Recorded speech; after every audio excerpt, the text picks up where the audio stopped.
सगळ्यांना hi hello नमस्कार। आपल्या चॅनलवरच्या एका नवीन व्हिडिओमध्ये मी सारिका तुमच्या सगळ्यांचं खूप खूप खूप मनापासून स्वागत करते।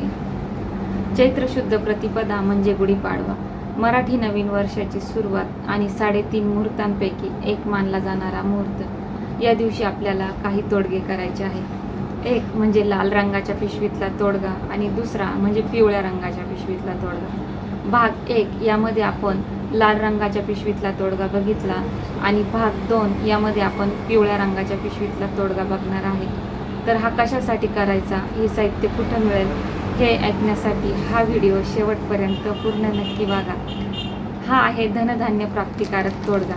हे बघा, हे सगळं साहित्य आपल्याला कुठे मिळेल तर दिंडोरी प्रणित जे केंद्र आहे तिथे आपल्याला हे सगळं साहित्य या पिशव्यांसह मिळून जाईल, किंवा श्री गुरुपीठ ॲप डाउनलोड करून तुम्ही घर बसल्या देखील हे सगळं साहित्य मागवू शकता। आपल्या घरात सदैव धनधान्याची बरकत राहावी, आपलं नवीन धान्य येईपर्यंत जुनं धान्य टिकून राहावं, अखंड लक्ष्मी प्राप्त व्हावी, प्राप्त लक्ष्मी स्थिर राहावी, यासाठी आपल्याला वर्षातून एकदा गुढीपाडव्याच्या शुभ मुहूर्तावर हा तोडगा केला जातो आणि तो संपूर्ण वर्षभरासाठी केला जातो। ज्यांना गुढीपाडव्याला हा तोडगा करणं शक्य नाही ते कोणत्याही बुधवारी, ज्या बुधवारी शुभ मुहूर्त असेल, शुभ योग असेल, त्या कोणत्याही बुधवारी तुम्ही हा तोडगा घरच्या घरी आपल्या करू शकता। तर सगळ्यात अगोदर आपल्याला काय करायचं आहे, हे सगळं सामान आपल्याला दिंडोरी प्रणित जे केंद्र आहे तिथे मिळेल, तर तिथून आपल्याला हे घरी घेऊन यायचं आहे। ते आणल्यानंतर भाग 1 यामध्ये मी तुम्हाला लाल रंगाच्या पिशवीतला तोडगा सांगितला आणि भाग 2 यामध्ये पिवळ्या रंगाच्या पिशवीतला तोडगा सांगणार आहे।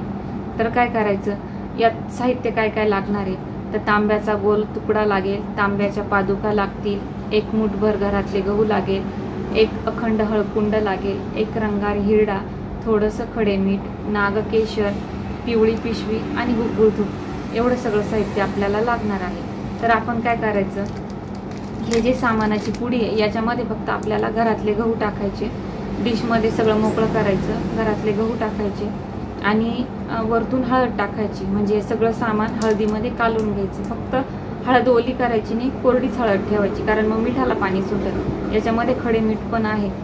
तर मग हे सगळं साहित्य एकत्र करून घेतल्याच्या नंतर हळद कालवायची आणि गहू पण आपल्या घरातले टाकायचे। यामध्ये हळद कालवल्यानंतर हे सगळं जे सामान आहे ते या पिवळ्या पिशवीमध्ये भरायचं। पिवळ्या पिशवीत भरल्यानंतर हे हातात घ्यायचं आणि श्री स्वामी समर्थ, श्री स्वामी समर्थ, हे बघा असं हातात घेतल्यानंतर आहे ना, श्री स्वामी समर्थ या मंत्राच्या 11 माळी जप करायचं। 11 माळी जप केल्यानंतर हे खाली ठेवायचं, हळद कुंकू अक्षता धूप दीप लावून त्यांची पंचोपचार पूजा करायची आणि ही पिशवी जी आहे ती अशी धरून खालून गुग्गळाचा धूप दाखवायचा आणि धूप दाखवल्यानंतर आपल्या स्वयंपाकघराच्या किंवा देवघराच्या ईशान्य कोपऱ्यामध्ये ही पिशवी आपल्याला टांगून द्यायची आहे।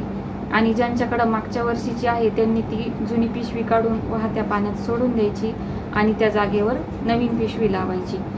ज्यांनी हा तोडगा केला आहे त्यांना अनुभव नक्कीच आलेले आहे चांगले, आणि ज्यांनी नाही केला त्यांनी पण या वर्षीपासून करायला नक्की सुरुवात करा आणि काय अनुभव येतं ते मला कमेंट करून तुम्ही नक्की कळवा। ही छोटीशी माहिती आणि हा महत्त्वपूर्ण व्हिडिओ तुम्हाला जर आवडला तर व्हिडिओला लाईक करा, चॅनलला सबस्क्राईब करा।